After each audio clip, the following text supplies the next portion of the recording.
What's going on, guys? My name is Lieben and today I'm here with my 350Z. So as you guys can see right there on top of the engine, it has come to that time where my starter has gone out. So today I will be replacing that.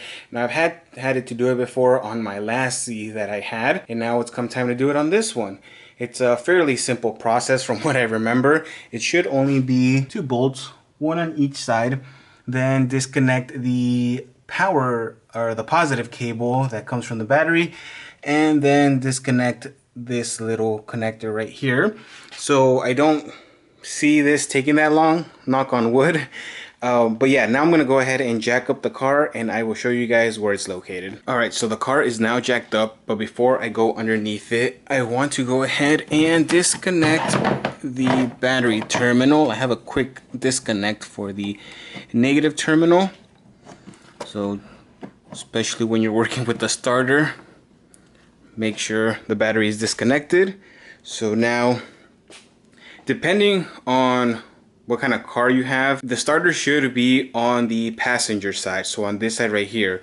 When I put this motor in, allegedly it came straight from Japan. Don't know how much I believe that's true, but regardless, the starter was actually on the driver's side, so I had to go ahead and move it over to this side. I'm sure I could have left it there, but then I would have needed a longer positive terminal or positive line cord to go down and reach all the way over there, because the one that goes on this car is just long enough to make it on this side. So depending on, like I said, on where you have your car, where you live, you might have the starter on this side instead of this one, but the starter is the same, so the steps should be the same. Okay, so here we are underneath the car. I'll show you guys kind of the orientation. Here is the transmission. That is the rear of the car. So we are on the right side or passenger side of the car, and there is the connector that we will disconnect, and then that is the positive terminal that comes down from the battery. And then see on this side, you can see that bolt right there is one of the ones that we'll have to take off, and then the other one is going to be that guy right up there. So first I'm going to start with disconnecting the positive terminal and then disconnect the other connector, and then lastly just remove these 2 bolts. So to remove the positive terminal cable, you just have to go ahead and pull down on this boot. It gets a little bit annoying because it obviously wants to go back into its place, but that nut right there, at least on my car, is a 13 millimeter. I don't believe that is the original nut, so that it might be different on your car, but at least on this one it is a 13 millimeter.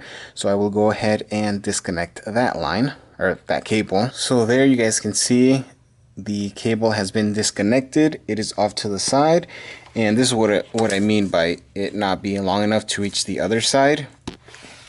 It's barely long enough just to go to this side, and I can actually show you guys here on this other side what I meant about being able to put it on this side. Let's see here, hopefully you guys can see, there is the plate. So originally in this car that plate was on the other side and the starter was in this orientation, so all I had to do was flip around, take the plate off from the other side, put it on this end, and now put the starter where it was on the other engine. But now moving on, I will go ahead and disconnect this connector here. It looks like it might just be, I have to push in the tab. Alright, so I was not able to do it with one hand, so I needed to put the camera down.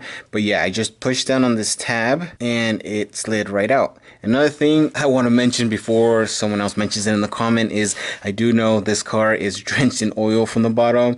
It has a few leaks that I need to take care of, so yeah. But anyways, now I can go ahead and move to unscrewing the last 2 bolts. Alright, and now these last 2 bolts, this one and this one up here, they're both 14 millimeters. So I'll just go ahead and take those off here.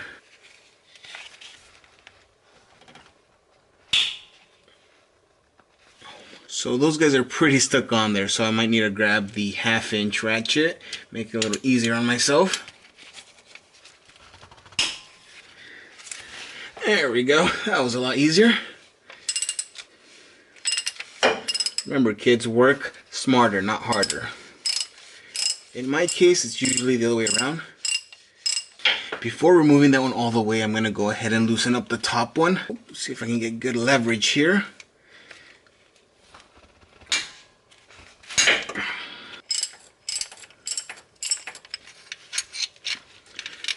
Alright, so here we have the top bolt, and then just be aware if your car still has this bracket to connect the line.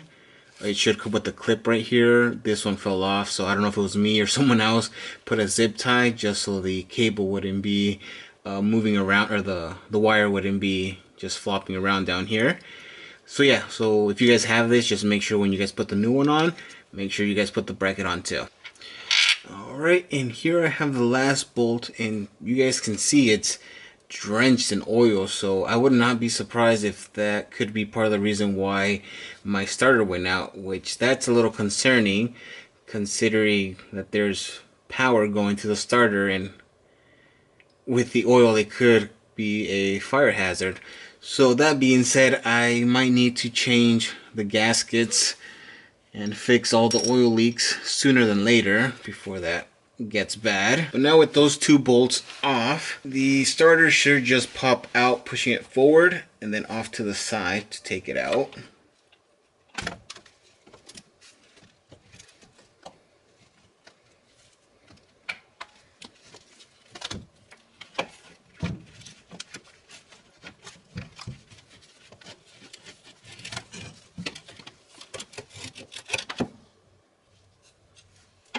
And you guys can't smell it, but there is definitely a smell of like something burnt. I know when I was straining out in the street and I jacked up the car, I tried tapping the starter to see if my car would be able to turn on like that, and there were some sparks that flew out. So it could just be that the starter just completely burned itself out, and that's why right now when I disconnected it, you could smell more of like the charred like grime and all that. But let me go ahead and show you guys outside of the car what the old starter looks like compared to the one I'm about to put in. Alright, so here I have both of the starters side by side. Obviously that is the used one, the old one, and that is the new one. And you guys can see that is in pretty rough condition.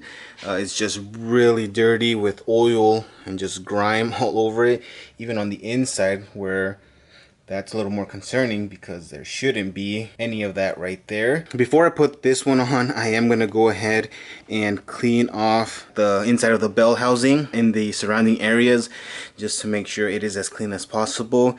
But yeah, like I said, I will have to fix those oil leaks, or I'm sure this starter probably won't last that long either. So yeah, let me go ahead and clean the area as much as I can, and then we'll go ahead and put the new starter back on. So I knocked over my camera while I was filming the install, and it tipped over and it turned off, so I didn't save that last clip, so I have to do a little summary of what I just did.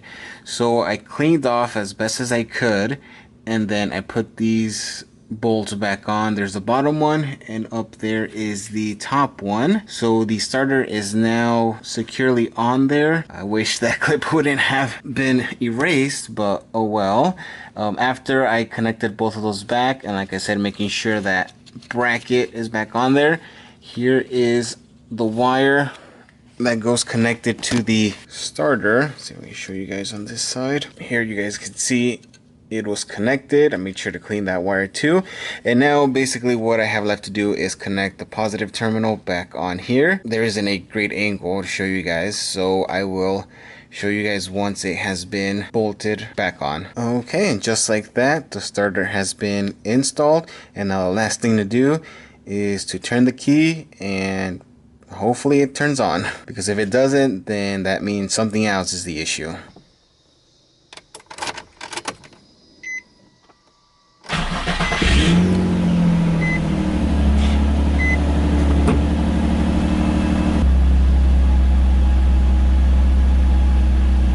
Alright guys, there you have it. The starter was successfully installed, and luckily that was what was causing the issue, which I was pretty sure it was, but you know, you never know, it could be something else. But luckily it wasn't, and as you guys saw, it was a fairly simple install, pretty straightforward. But yeah, if you guys liked it, found it informative or entertaining, please go ahead, like, comment, and subscribe, and I will see you guys in the next one. Repeat after me. Hakuna Matata.